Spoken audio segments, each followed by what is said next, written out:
তোমরা সবাই কেমন আছো? আশা করি ভালোই আছো। আমিও একটু ভালো আছি।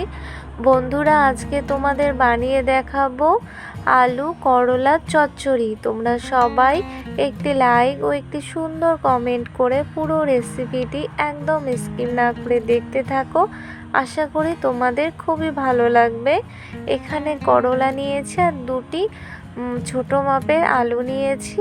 এবার আলু আর করলা কেটে নেব। তোমাদের কার কার করলা পছন্দ অবশ্যই জানাবে। কিন্তু এখানে নিয়েছি 2 চা চামচ সাদা সর্ষে, তোমরা কালো সর্ষেও নিতে পারো, আর একটুখানি আদা কুচি, একটা টমেটো কুচি, 3টে কাঁচা লঙ্কা। এবার সব কিছু পেস্ট করে নেব।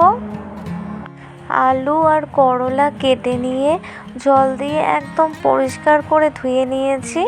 আমার করলা ভাজা খেতেও অনেক ভালো লাগে আর চচ্চড়ি খেতেও অনেক ভালো লাগে। কড়াই বসিয়ে দিয়েছি, কড়াই গরম হয়ে গেছে, সর্ষের তেল দিয়ে দিলাম। নেড়ে নিয়ে তেল হালকা গরম করে নেব।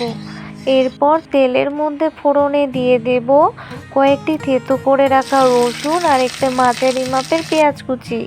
এবার এখানে সামান্য একটু কালো জিরে দিয়ে দিলাম। এবার নেড়ে নিয়ে পেঁয়াজ রসুন লালচে করে ভেজে নেব। রসুন পেঁয়াজ লালচে করে ভেজে নেওয়া হয়ে গেছে। এবার এখানে পরিষ্কার করে ধুয়ে রাখা আলু আর করলা দিয়ে দিলাম। এবার সমস্ত কিছু খুব ভালো করে নেড়ে নিচ্ছি। যারা এখনো পর্যন্ত আমার চ্যানেলটিকে সাবস্ক্রাইব করোনি, আমার চ্যানেলটিকে সাবস্ক্রাইব করে বেল আইকনটি ক্লিক করে পাশে থেকো। এবার এখানে দিয়ে দিলাম পরিমাণ মতো লবণ আর দিয়ে দিলাম পরিমাণ মতো হলুদ গুঁড়ো। এবার সমস্ত কিছু খুব ভালো করে নেড়ে নিয়ে 2 মিনিট মতো জাল করে নেব। 2 মিনিট মতো জাল করে ফিরে আসলাম। আলু আর করলা হালকা ভাজার মতো করে নিয়েছি।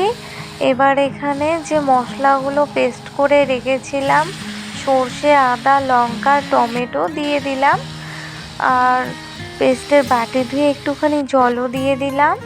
এরপর এখানে 1/2 চা চামচের মতো জিরে গুঁড়ো দিয়ে দিলাম, আর কিছু দেব না। এবার সমস্ত কিছু খুব ভালো করে নেড়ে নিয়ে 3 মিনিটের মতো জাল করে মশলা সহ আলু করলা হালকা করে কষে নেব, বেশি কষাবো না। 3 মিনিট হাই আছে জাল করে নিয়েছি। মশলা সহ আলু করলা হালকা কষিয়ে নিয়েছি, কারণ এখানে সর্ষে আছে সেই জন্য হালকা করে কষিয়ে নিয়েছি। এবার এখানে 1 গ্লাস মতো জল দিয়ে দিলাম। এবার সমস্ত কিছু খুব ভালো করে নেড়ে মিশিয়ে নিয়ে 5 মিনিটের মতো জাল করে থালা চাপা দিয়ে খুব ভালো করে সেদ্ধ করে নেব।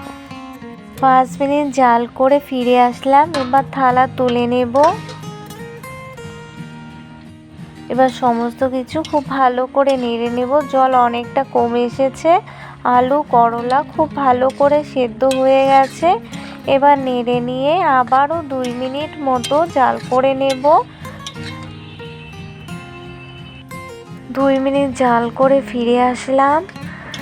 করলার চচ্চড়ি একদম রেডি। তোমরা এখানে ধনেপাতা কুচি দিতে পারো, আমি দিলাম না। এবার করলার চচ্চড়ি নামিয়ে নিচ্ছি। গরম গরম করলার চচ্চড়ি খেতে দারুণ লাগে। তোমরা অবশ্যই বাড়িতে একবার ট্রাই করো। গরম গরম ভাত, লুচি, রুটি, পরোটার সঙ্গে করলার চচ্চড়ি খেতে দারুণ লাগবে। আমার এই করলার চচ্চড়ি রেসিপিটি দেখে যদি তোমাদের ভালো লেগে থাকে তাহলে অবশ্যই ভিডিওটিতে লাইক কমেন্ট এবং শেয়ার করবে এবং চ্যানেলটিকে সাবস্ক্রাইব করে বেল আইকনটি ক্লিক করবে। বাই।